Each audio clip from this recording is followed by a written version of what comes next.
Emotional self defense. हर mummy papa की इच्छा होती है कि उसका बच्चा कोई गलत आदत में ना जाए, जैसे स्मोकिंग, अल्कोहलिज्म। मैं यहाँ आपसे एक प्रश्न पूछना चाहूँगा, जो भी इंसान स्मोकिंग करता है वो खुद जाके पान पट्टी से स्मोकिंग शुरू किया क्या? नहीं, उसको उसका किसी फ्रेंड ने वहाँ पे ज़बरदस्ती लेके गया। इसका मतलब ये सब आदतें हम हमारे दोस्तों से सीखते हैं और यहाँ पे मम्मी पापा का रोल बहुत इम्पोर्टेंट होता है। एक फेमस प्रोवर्ब है, show me your friends, I will predict your future. मतलब आप मुझे अपने दोस्त बताइए, मैं आपको आपका भविष्य बताऊंगा। हम ये हमारे बच्चे दोस्तों के इन्फ्लुएंस में क्यों आते हैं? उसके बहुत सारे कारण हैं। सबसे पहला कारण है, हमें लगता कि हमारे दोस्त हमारी दोस्ती तोड़ देंगे अगर हम उनकी बात नहीं सुनेंगे। इस वजह से हम हमारे दोस्तों के इन्फ्लुएंस में आके बहुत सारी चीज़ें गलत कर बैठते। दूसरा कारण होता है, हर कोई कर रहा है। जैसे आपके बेटे के दोस्त ने साइकिल लाया तो आपका बेटा जिद करेगा कि मुझे भी साइकिल दिलाए, और इस वजह से हम बहुत सारी चीज़ें गलत कर देते जो हमारे दोस्त कर रहे हैं। तीसरा कारण होता है, हर इंसान कोई नई चीज़ ट्राई करना चाहता, उसी तरह हमारे बच्चे भी नई नई चीज़ ट्राई करना चाहते। अगर ये नई चीज़ ट्राई करने में अगर आप कोई गलत चीज़ सीखते तो इसे अवॉइड करना चाहिए। और चौथा कारण होता है कि हमें डर लगता है कि लोग हमारा मजाक उड़ाएंगे, दोस्त हमारा मजाक उड़ाएंगे, और इस डर की वजह से हम बहुत सारी चीज़ें गलत कर बैठते हैं। दोस्तों के पॉजिटिव इफेक्ट भी होते हैं और नेगेटिव इफेक्ट भी होते हैं। जैसे एजुकेशन में होता है, स्पोर्ट्स में होता है, जनरल नॉलेज में होता है। अच्छे दोस्त रहेंगे तो आपकी पर्सनैलिटी भी डेवलप होती है और सोशल डेवलपमेंट भी होता है, जिससे आप अच्छे इंसान बन सके। और साथ में नेगेटिव इफेक्ट भी होते हैं, जैसे गलत आदतें लगती है, जैसे स्मोकिंग, अल्कोहलिज्म।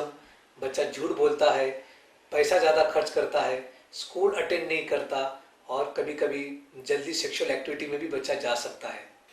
तो इसका सोल्यूशन क्या है? इसका सोल्यूशन है prevention. Prevention is better than cure. क्योंकि हमारा जो पूरा सीडी है 12 साल के नीचे के बच्चों के लिए, इसलिए हम कहेंगे कि prevention is better than cure.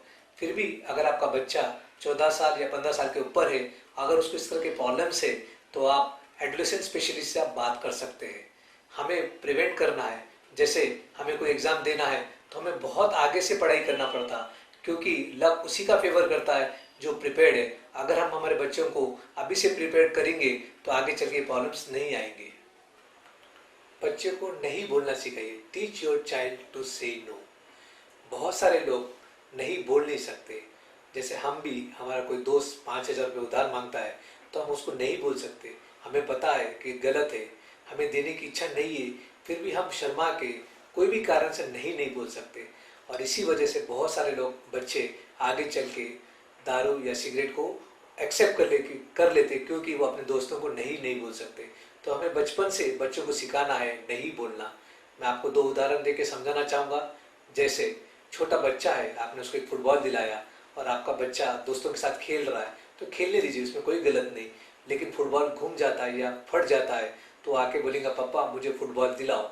तो आप उससे पूछिए कि पहले का फुटबॉल क्या हुआ, तो वो कहेगा कि टूट गया। तो उससे पूछिए कि आप अपने दोस्तों को बोलिए आप फुटबॉल लाने के लिए, तो वो कहेगा नहीं पापा मैं नहीं बोल सकता।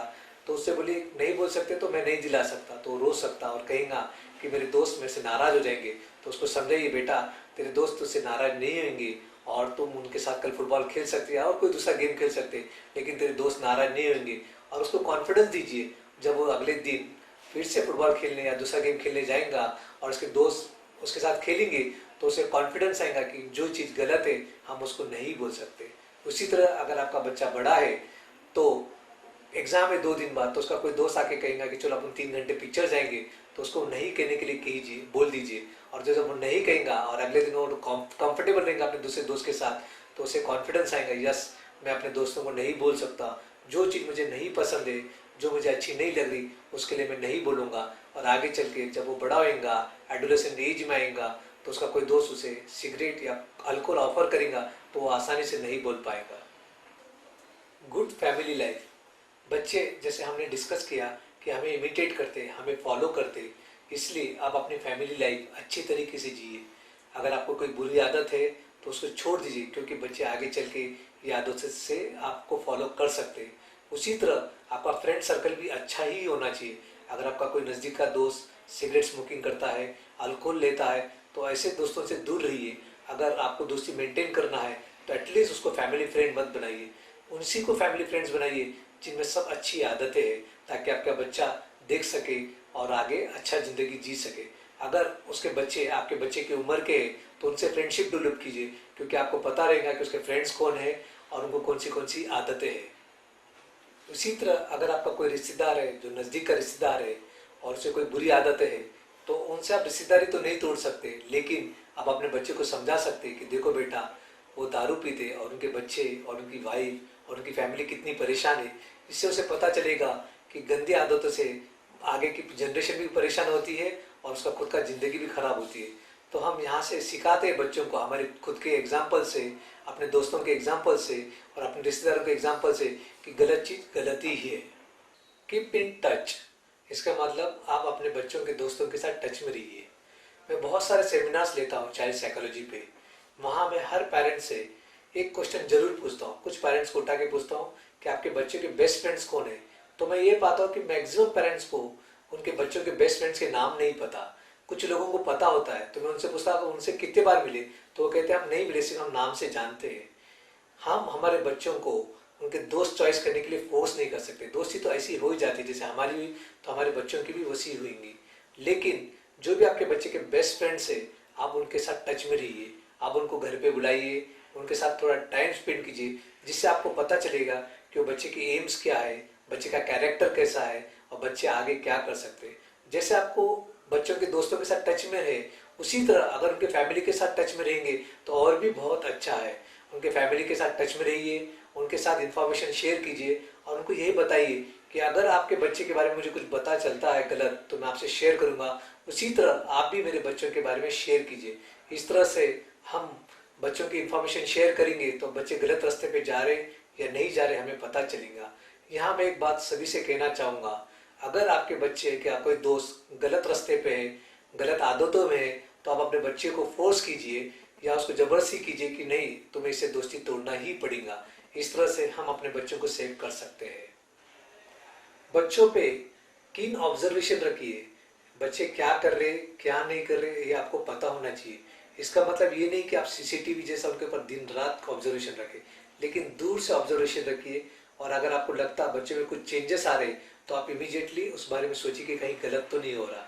जैसे बच्चा अगर झूठ बोल रहा है, पैसे की डिमांड ज़्यादा कर रहा है, उसका एजुकेशन ग्रेड कम होते जा रहा है, वो ज़्यादा टीवी देखना पसंद कर रहा है या अकेले में रात को टीवी देखना पसंद कर रहा है, वो ज़्यादा सोशल मीडिया पे है, उसकी हेयर स्टाइल चेंज हो रही है, उसके ड्रेसेस की स्टाइल चेंज हो रही है, अगर उसकी पर्सनैलिटी में कोई चेंजेस आ रहे हैं, अगर वो कोई केयरलेस होते जा रहा जो पहले बहुत अच्छा था, अगर उसके कुछ न्यू फ्रेंड्स आ रहे जो आपको पसंद नहीं है, जिसके बारे में आपको पता नहीं है, अगर वो आपके साथ पहले हर चीज़ शेयर करता था, आजकल वो शेयर नहीं करना चाह रहा, अगर वो रात को देर से सो रहा है, गलत खाना खा रहा है, जैसे ज़्यादा जंक फूड खा रहा है, फास्ट फूड खाना पसंद कर रहा है, अगर फैमिली मेम्बर्स के साथ वो कुछ टाइम स्पेंड नहीं करना चाह रहा है, तो इस तरह के अगर आपको कोई भी लक्षण दिखते हैं तो आपको ध्यान में आना चाहिए कि शायद आपका बच्चा कोई गलत रास्ते पे तो नहीं जा रहा, और आप उसके ऊपर स्टडी करके अगर आपको गलत रास्ते पे जा रहा है तो उसको चेंज करने की कोशिश कीजिए।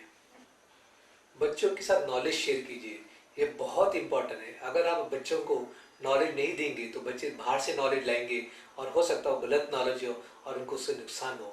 सबसे पहले बच्चों के साथ नॉलेज शेयर करने के लिए लाइन ओपन रखिए। वेट मत कीजिए कि बड़ा होगा तभी मैं शेयर करूंगा। आप बचपन से थोड़ी थोड़ी चीज़ों से इंफॉर्मेशन शेयर कर सकते हैं। वो मैच्योर कितना है और वो कितना सुन सकता है, उस हिसाब से आप नॉलेज शेयर कर सकते हैं।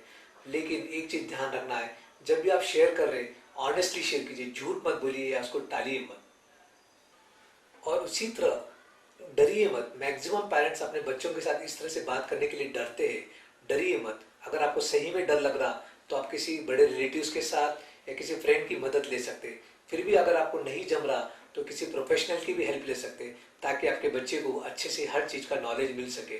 साथ में बच्चों को गलत चीज़ों के बारे में इंफॉर्मेशन दीजिए, जैसे स्मोकिंग करने से कैंसर होता है, दारू पीने से आपके फेफड़े खराब होते हैं, आपके स्टमक का कैंसर हो सकता है।